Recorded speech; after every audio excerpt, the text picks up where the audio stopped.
Faites rayonner la foi sur le continent numérique. Ensemble, recueillons plus de 200 000 $ en 2012.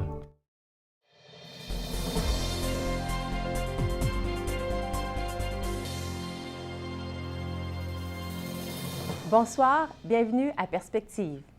Cet automne, nous célébrerons le 50e anniversaire du Concile Vatican II et à l'occasion de cet anniversaire, le pape a publié une lettre apostolique qu'il a intitulée Porta Fidei, qui veut dire « la porte de la foi ».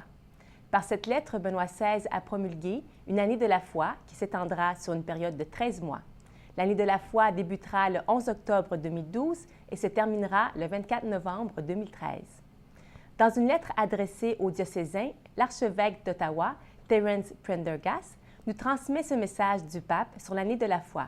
Il nous partage également quelques-unes des idées du pape pour nous, chrétiens, sur ce que nous pouvons faire pendant cette année de la foi pour la vivre pleinement. Tout d'abord, le pape espère que cette année de la foi suscitera en chaque croyant le désir de confesser sa foi avec une conviction renouvelée.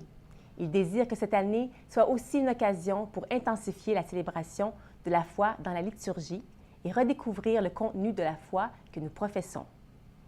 Voici maintenant des moyens suggérés par le pape pour nous aider à comprendre de façon plus profonde le don de la foi qui nous est donné par Dieu et à mieux l'apprécier.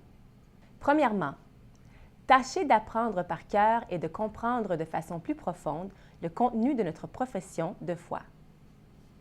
Deuxièmement, prendre le temps de renouveler et d'approfondir notre relation avec le Seigneur et avec les autres par la prière quotidienne, la lecture des Saintes Écritures et la fréquentation du sacrement de la réconciliation.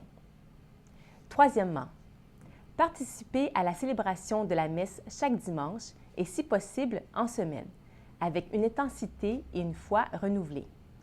Quatrièmement, redécouvrir et faire l'étude des contenus fondamentaux de la foi au moyen du catéchisme de l'Église catholique.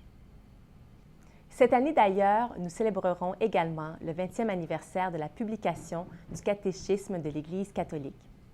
En terminant sa lettre, l'archevêque d'Ottawa nous invite à embarquer ensemble dans ce chemin de foi au cours des mois à venir.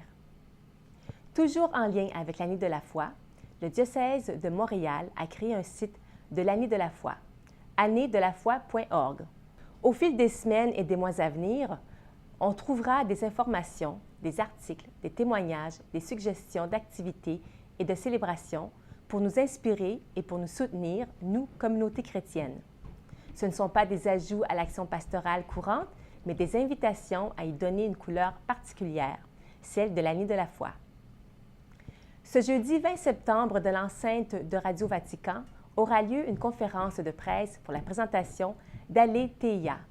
Aletheia vient du mot grec qui veut dire « vérité ». Il s'agit d'un réseau Internet catholique mondial de partage sur la foi pour ceux qui cherchent la vérité. Il sera accessible en anglais, arabe, espagnol, français, italien et portugais. Ce réseau sera animé par une équipe de journalistes, d'experts, de communicateurs et de blogueurs passionnés par les questions de la foi. Avec Aletheia, la nouvelle évangélisation fera son entrée dans le monde virtuel, explique Monseigneur Rino Fisichella, président du Conseil pontifical pour la nouvelle évangélisation. Cette plateforme sera la première communauté en ligne de questions-réponses à propos de la foi, de la vie, de la société et de l'enseignement de l'Église. Avec le souhait de fournir des réponses sûres grâce à une équipe de laïcs, journalistes, communicateurs, tous passionnés par les questions de foi et de société. C'est une initiative qui prendra toute sa valeur avec le lancement le 11 octobre prochain de l'année de la foi et du synode des évêques pour la nouvelle évangélisation. En terminant, je vous rappelle que c'est demain, mercredi 19 septembre, que sera présenté le documentaire de l'équipe de Ciel et Lumière Across the Divide à l'Université Saint-Paul au 223 rue Maine à Ottawa.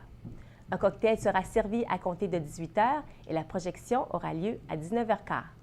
L'archevêque d'Ottawa sera présent. Pour l'achat de billets, visitez notre site ou téléphonez-nous. Merci, bonne soirée et à la prochaine.